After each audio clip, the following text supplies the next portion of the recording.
Mes chers compatriotes,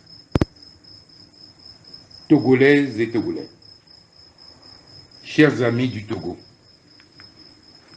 il y a plus de 6 mois, la terre de nos aïeux a connu une révolution électorale sans précédent, le 22 février 2020, où Dieu, dans son infinie bonté, a répondu à nos cris de cœur de voir la tenance politique au sommet de l'État. Depuis la confiscation de la victoire éclatante du peuple togolais par le pouvoir sortant, le contentieux électoral n'a pas fini de livrer ses mystères. La fausse réélection de Faure Gnassingbé pour un 4e mandat consécutif n'est ni reconnu par aucune force politique nationale, ce que nous savions déjà, ni par aucune puissance occidentale, contrairement aux allégations diffusées sur les médias internationaux. Au-delà de la fraude et hontée perpétrée par le régime en place, dans une Afrique en pleine ébullition, la confirmation nous est donnée que la communauté internationale a exigé sans succès du vainqueur putatif la production de ces procès-verbaux. Comme quoi, on finit par tomber dans le piège que l'on tend à autrui. Le pouvoir sortant, visiblement, a perverti les scores entre le vaincu et le candidat de la DMK, vainqueur du scrutin, et la confirmation nous est donnée par l'émissaire dépêché auprès de votre humble serviteur pour la reconnaissance apocryphe de la victoire du vaincu. Cet émissaire relevait ce qui suit. Nous avons volé ta victoire, mais tu n'as aucun moyen de nous poursuivre et de nous envoyer en prison. La sentence est ainsi dite. Quand on gagne un scrutin à plus de 70%, on ne s'oblige pas à commander des actes de reconnaissance ni à en falsifier d'autres sur le plan diplomatique. C'est le lieu donc de féliciter certains de nos leaders politiques qui ont refusé de participer à cette supercherie qui s'assimile à un crime politique contre la nation tout entière et subséquemment contre les peuples d'Afrique, notamment les jeunes qui aspirent plus que jamais à un changement de gouvernance avec la consécration de l'éthique et de la justice au cœur de l'action politique. Mes chers compatriotes, Togolaises et Togolais, chers amis du Togo, ce qui sème dans les larmes moissonne en chantant.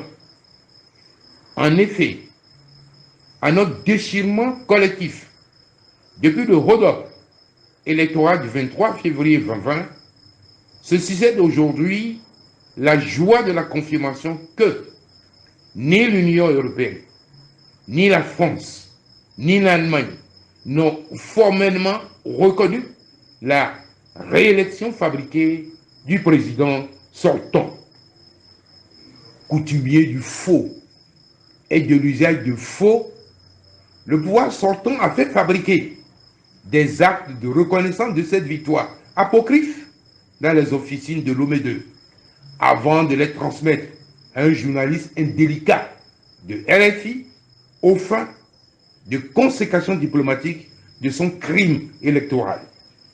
Faut-il rappeler qu'à l'époque des faits, j'avais interpellé le journaliste en question, à qui j'avais émis des doutes profonds quant à l'authenticité de tous ces messages de félicitations de nos partenaires européens. Messages diffusés le même jour, comme si les signataires s'étaient concertés et avaient retenu le même jour et au même instant pour accomplir cet acte relevant de la courtoisie diplomatique. Signalons que contrairement aux habitudes de la maison, la télévision nationale togolaise TVT n'a assuré qu'une seule et unique diffusion de ce canular. Ce journaliste confondu fut obligé de m'avouer que c'est Lomé II qui lui a transmis les 3 actes de reconnaissance falsifiés, comme si la présidence de Lomé II était devenue le service de presse de nos partenaires européens. Je mets solennellement le gouvernement sortant au défi de prouver le contraire à la face du monde entier. La position américaine que nous ne cesserons jamais de saluer est claire et constante pour l'ensemble du peuple togolais au lendemain de la proclamation hasardeuse et précipitée des résultats provisoires par la CENI, à savoir la publication des résultats bureau de vote par bureau de vote sous supervision internationale. Cette simple exigence n'a pu être tenue et tout le monde peut subséquemment en tirer conclusion. Une personnalité de renom politique américaine confirma notre victoire et nous adressa ses félicitations. Mes chers compatriotes, Togolaises et Togolais, chers amis du Togo, jugez-en par vous-même, à l'aune de cette révélation, à quel point le pouvoir sortant a rabaissé la République et la nation tout entière en s'illustrant comme un faussaire dans tous les domaines de la vie politique, économique et sociale de notre pays. Pour la conservation du pouvoir, plus de morale républicaine. Et tout est permis. La terreur, la corruption, les assassinats, les intimidations et la manipulation de la conscience nationale par la fabrique de faux messages de félicitations abusivement attribués aux partenaires européens. De par la souveraineté populaire à moi conférée par mon élection à la magistrature suprême le 22 février 2020, au nom du peuple togolais, je présente toutes mes excuses aux partenaires victimes de cette supercherie qui a conduit les populations togolaises à douter de leur bonne foi et de leur engagement aux côtés de la nation. Maintenant que la vérité a éclaté à la face du monde, toute gesticulation puérile, quelle que soit, n'est qu'une supérieurité de plus et une caution au statu quo, dans le mépris de la souveraineté du peuple togolais qui a massivement honoré l'agenda constitutionnel tel que préconisé par la feuille de route sur le Togo du 31 juillet 2018 de la 53e session ordinaire de la conférence des chefs d'État et de gouvernement de la CEDEAO. Nous lançons un vibrant appel à tous nos partenaires afin qu'ils œuvrent pour le rétablissement de la vérité des urnes et les conséquences de droit qui en découlent pour que le choix du souverain peuple togolais soit cette fois-ci respecté après la tenue de 27 dialogues politiques infructueux sur la crise politique togolaise. Les derniers développements de l'actualité politique ouest-africaine commandent que la communauté internationale intervienne sans délai dans la crise post-électorale au Togo pour une transmission pacifique et républicaine du pouvoir afin de limiter les conséquences fâcheuses de ce quatrième mandat usurpé de trop sur la crédibilité des institutions internationales et particulièrement ouest-africaines. Il y va de la stabilité du Togo et de l'Afrique de l'Ouest. Je m'engage donc devant vous, devant l'histoire et devant Dieu à rassembler avec amour tout le peuple togolais sans chasse aux sorcières pour la matérialisation rapide du triptyque transition, constituante, refondation du Togo. Vive l'alternance, vive la République, l'Éternel bénit le Togo et tous ses enfants.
Mes chers compatriotes,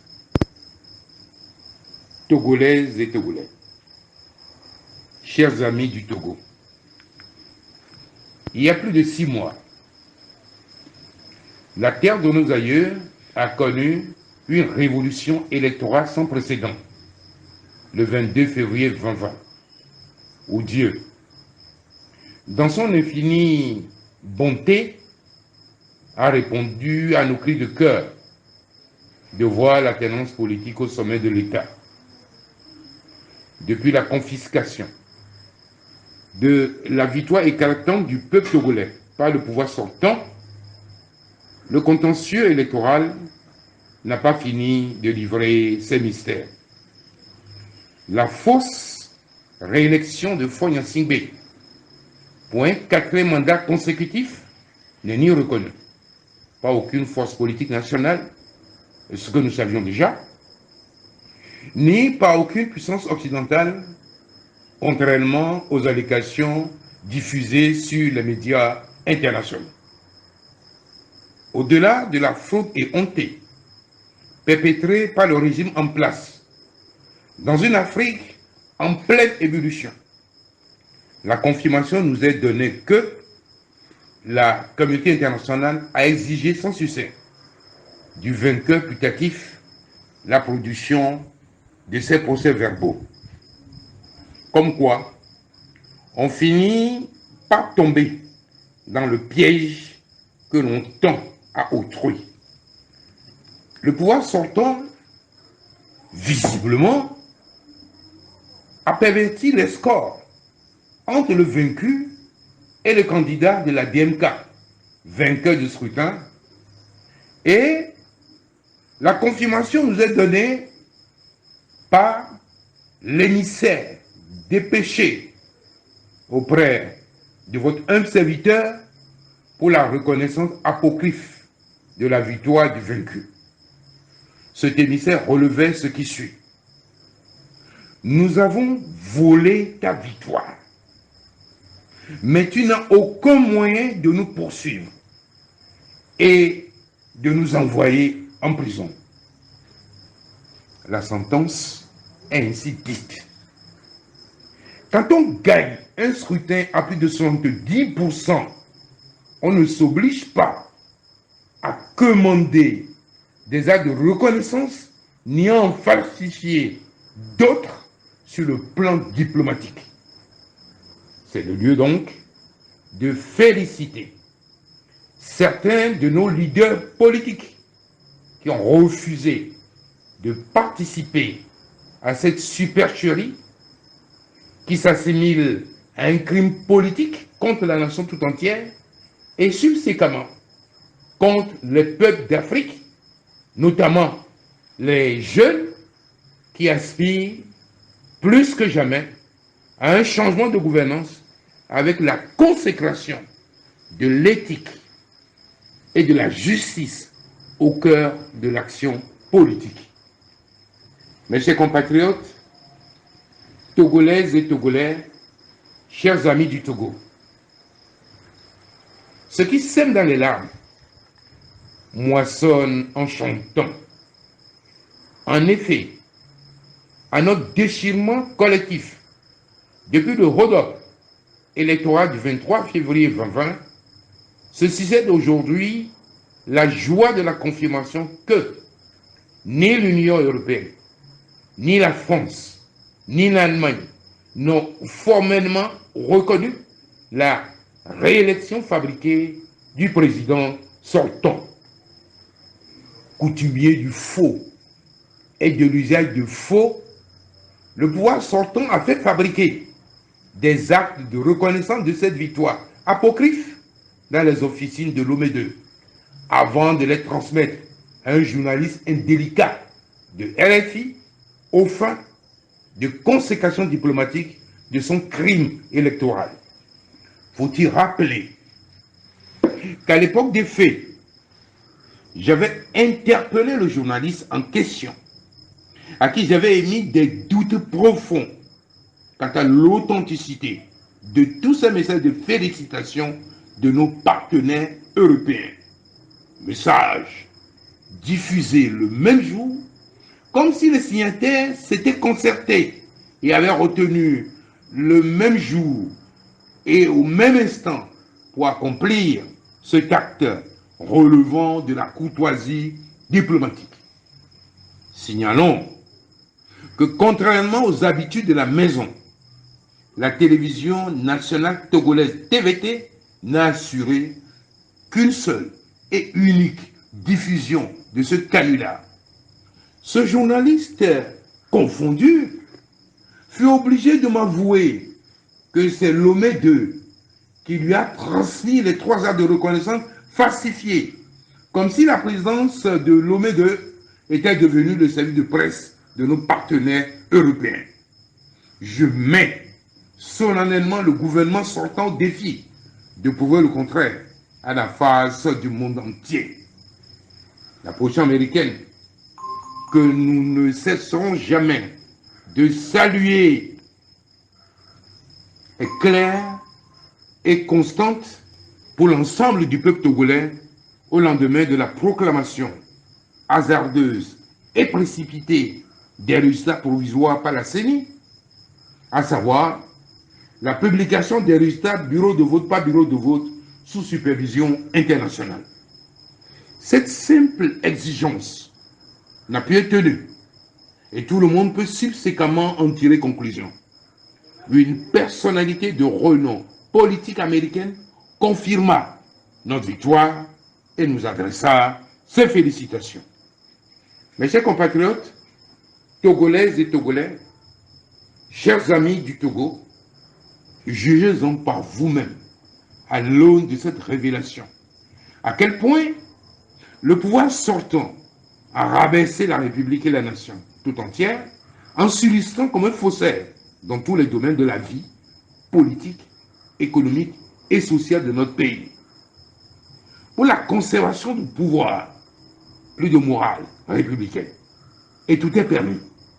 La terreur, la corruption, les assassinats, les intimidations et la manipulation de la conscience nationale par la fabrique de faux messages de félicitations abusivement attribués aux partenaires européens.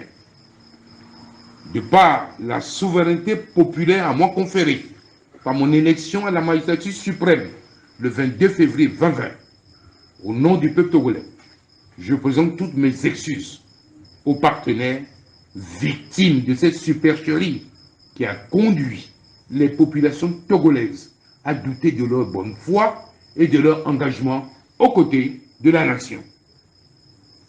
Maintenant que la vérité a éclaté à la face du monde, toute gesticulation puérile, quelle que soit, n'est qu'une supérieurité de plus et une caution au statu quo, dans le mépris de la souveraineté du peuple togolais qui a massivement honoré l'agenda constitutionnel tel que préconisé par la feuille de route sur le Togo du 31 juillet 2018 de la 53e session ordinaire de la conférence des chefs d'État et de gouvernement de la CEDEAO.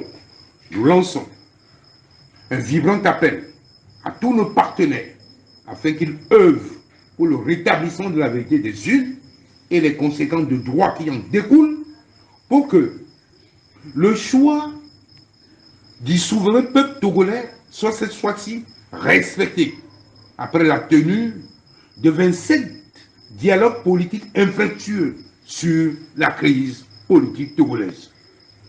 Les derniers développements de l'actualité politique ouest-africaine commandent que la communauté internationale intervienne sans délai dans la crise post-électorale au Togo pour une transmission pacifique et républicaine du pouvoir afin de limiter les conséquences fâcheuses de ce 4e mandat usurpé de trop sur la crédibilité des institutions internationales et particulièrement ouest-africaines.